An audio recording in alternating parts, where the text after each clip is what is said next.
welcome to One Step Further, a faith-based podcast where we take things that you may or may not be doing and take them a little step further into your life, into your business, into your practice. I'm Justin Arnold.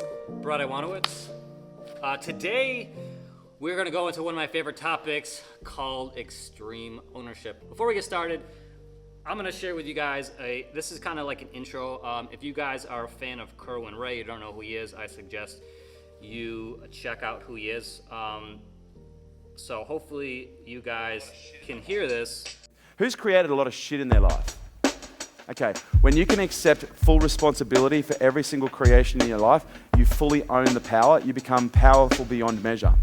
The biggest challenge for many people when it comes to owning their power and actually stepping into their power is because they're so busy giving other people their power, they become powerless. And how do people give power to others? By blaming them. Well, it's your fault that everything turned to shit. Okay, I just gave you my power. Well, you don't understand. My dad used to talk really badly to me. Okay, I'm going to give my dad all my power. It may not be your fault, but it is completely your responsibility. You just haven't realized it yet, and as soon as you do, it'll be one of the greatest decisions that you ever make is to accept full and total personal responsibility. Because then no one has the power anymore except for you.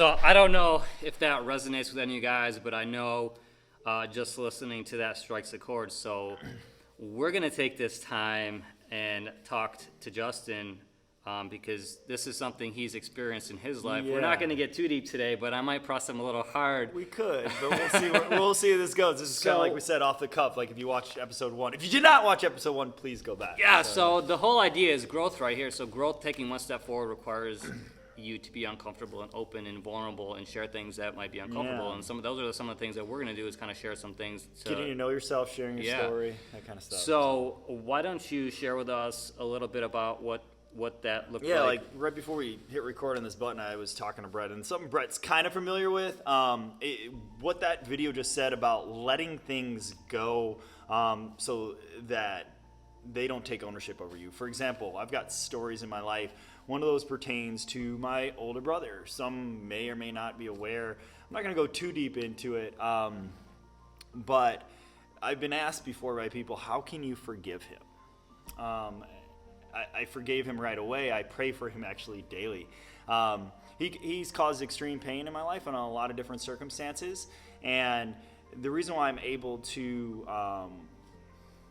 forgive is because if I don't, he still has control over me. Have you ever been really, really angry with somebody or upset, or they wronged you, they hurt you? I mean, painful. We're talking some painful stuff.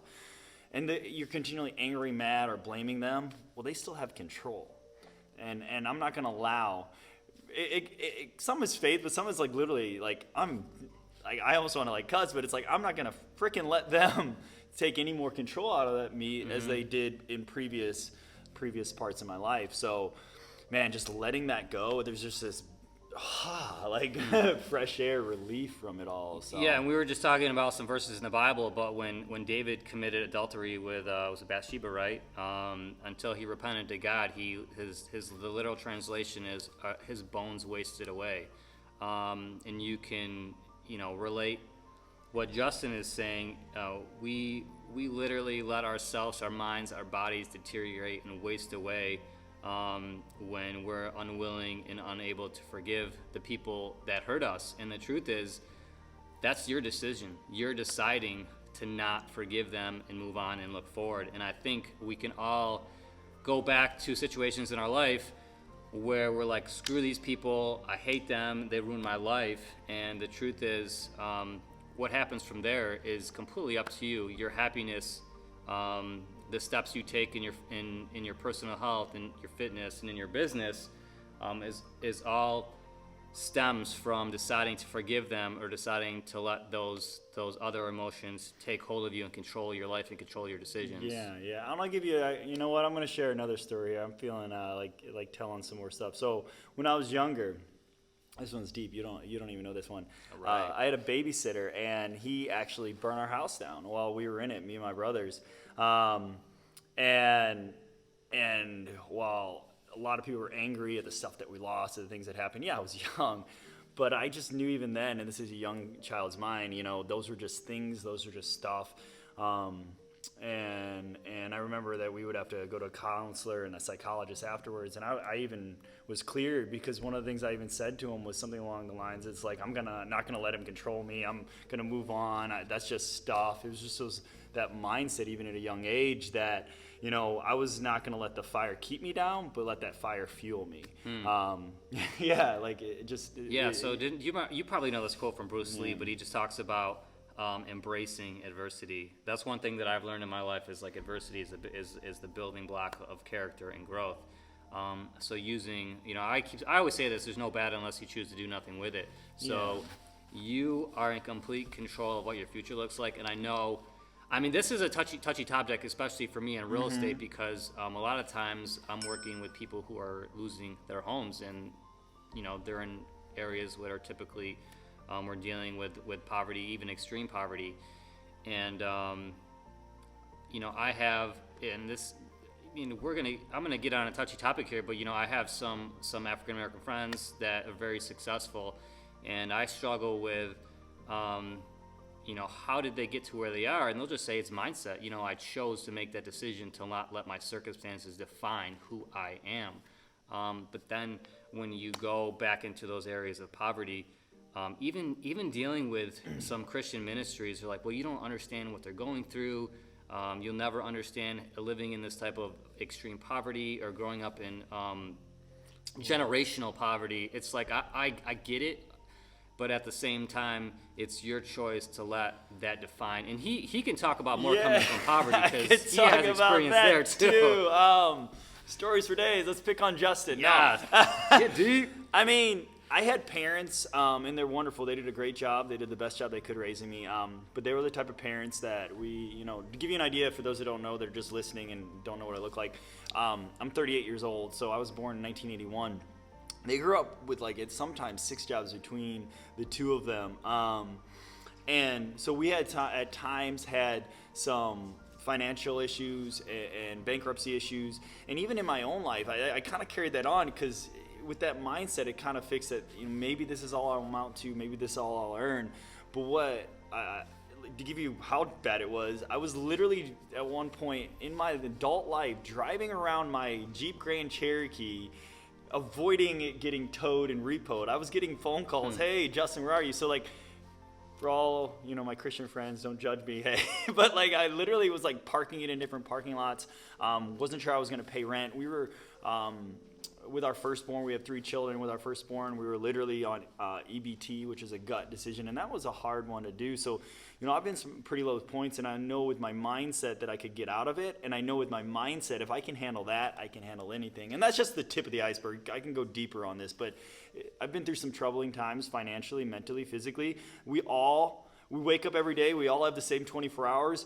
We all have tough lives, and they might vary here and there, but it's all setting your sights on doing something bigger than yourself, doing something for others, like we talked about in the last one, and doing something So more. I'm going to be, Justin talked about, you know, we want to have some more scriptural references, so I guess I'll be making Yeah, those we are today. faith-based, and we did have some. But there's a verse in the Bible that says that all things work together for our good for those who love God and are called according to his purpose. So whether you're a Christian or not, if you're looking any type of secular teachings, they're going to tell you the same thing. Adversity is where growth comes from, and embracing those points in your life and deciding whether or not you're going to let them define whether you're happy or whether you decide to just give up. And the truth is that without relationships like this, those points in your life are much more difficult to deal with. So building a network of people who are supporting you, removing yourself from toxic relationships, those are all steps that need to be taken. And I wrote down this quote that I wanted to share with you guys. It says 99% of the failures come from people who have the habit of making excuses.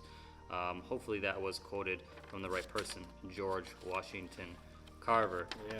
But I want to give you an example. Oftentimes, for some type of someone in a managerial position, someone who's hiring employees, they'll oftentimes point the blame at their employees for making wrong decisions. But the truth is, for that employee to be led the right way, the boss or the manager is the one who needs to take ownership of what that employee did, because they're the one who hired them, they're the one who trained them. So this goes so much deeper, and I think we need to take the time to really reflect on the decisions we make and the end results and really come back to, the end result was my choice. It wasn't the circumstances around me that defined what happened. Yeah, that reminded me of another quote. I can't remember who said it, but he said, the funny thing about excuses is they can be justified. Yeah. They're probably right, but you can't live in them and you can't dwell in them, and you can't let those be your guiding forces. We innately want to be, lazy. It's easier, but I just posted this on my personal at Justin Arnold on my Instagram, and I said, discipline hurts, and I even posted a Bible verse that I correlated with that. Discipline does hurt. It's hard sometimes. Like, for example, gym. It hurts sometimes. You just did a 10-minute imam deadlift. It hurts, but afterwards, the fire that lit under him and the energy he had for the rest of the workout. Same thing with anything else. Discipline hurts, but regret, I said, is long-term. I'll even say regret is forever.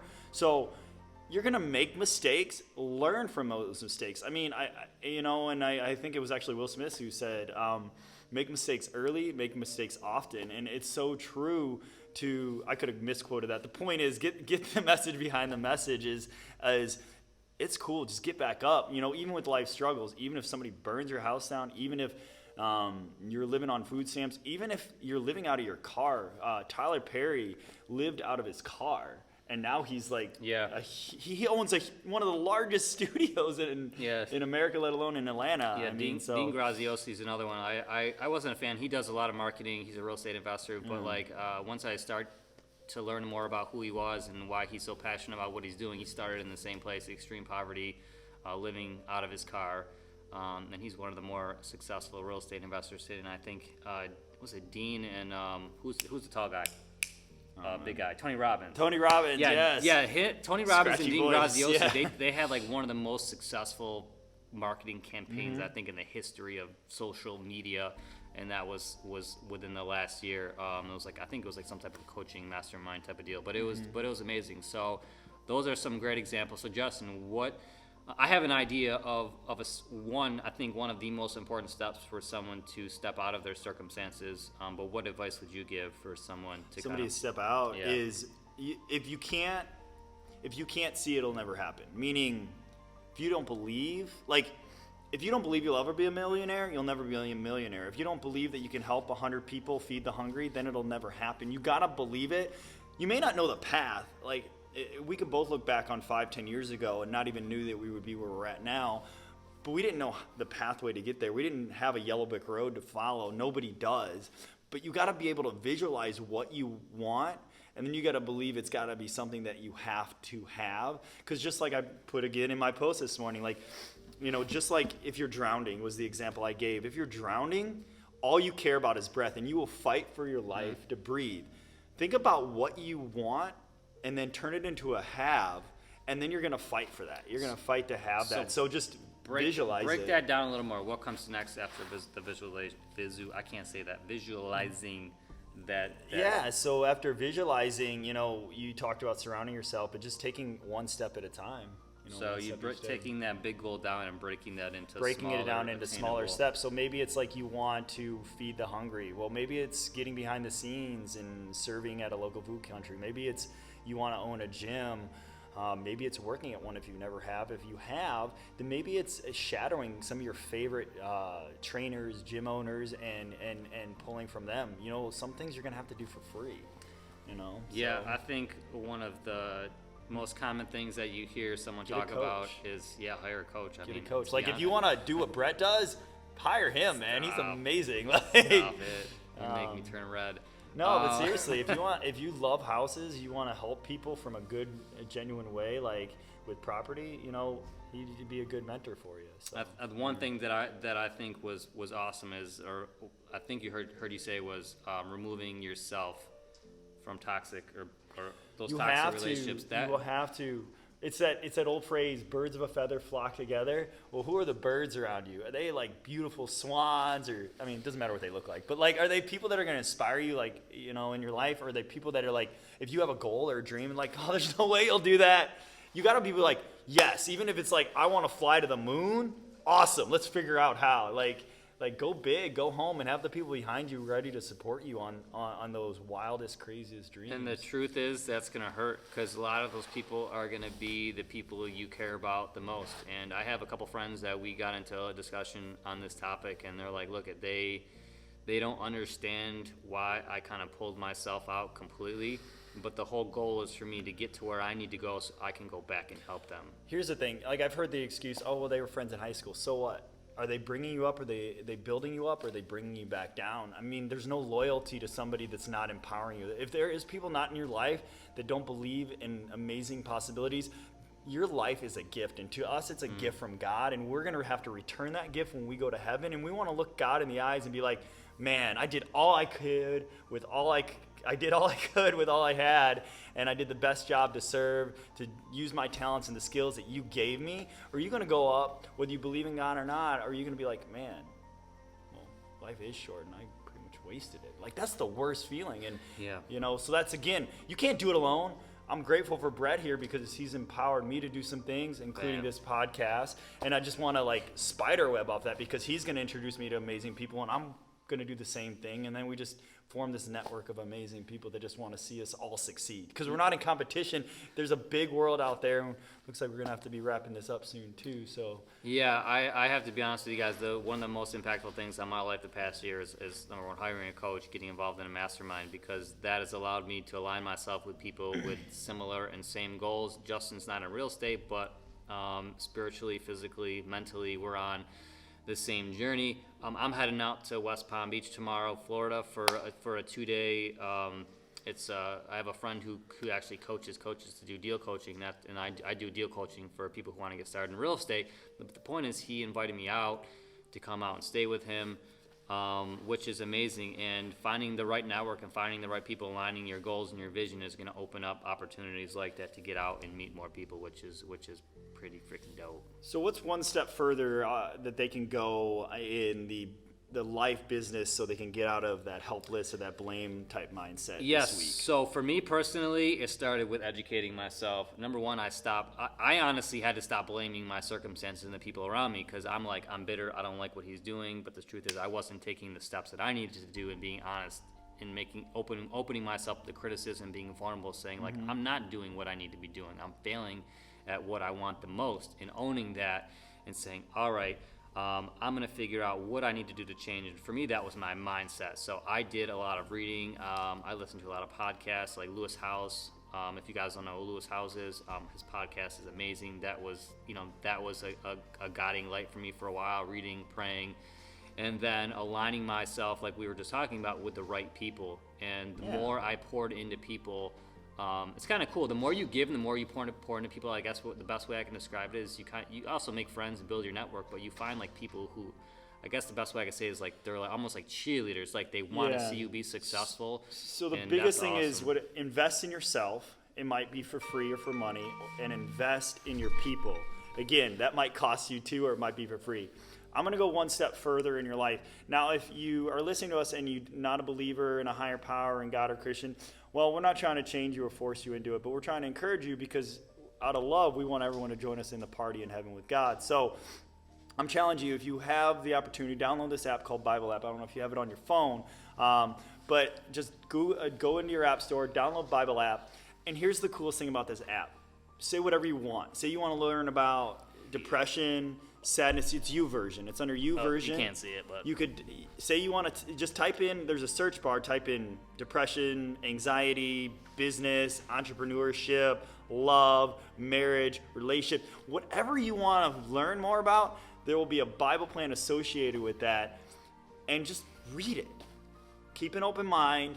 Even if you're still not a believer at the end of that, no big deal, but I guarantee you got something out of it from the person that wrote that plan. So that's my challenge, to go one step further this week on that. Awesome. You heard Brett's. Again, give us some likes, give us some shares. If you think somebody's going to benefit from this, follow us at where on you for your social media. You can find me at flip4 freedom on Facebook, Instagram, if you want to get a hold of me. And I'm at Justin Arnold on Instagram, personal, and at FlexMP Business on Instagram. Similar stuff as well on Facebook, Twitter, and then probably LinkedIn or something like that. So, well, thanks for tuning in. Make sure to tune in the next couple weeks when we have our next episode. Take care and go one step further in your life. See ya.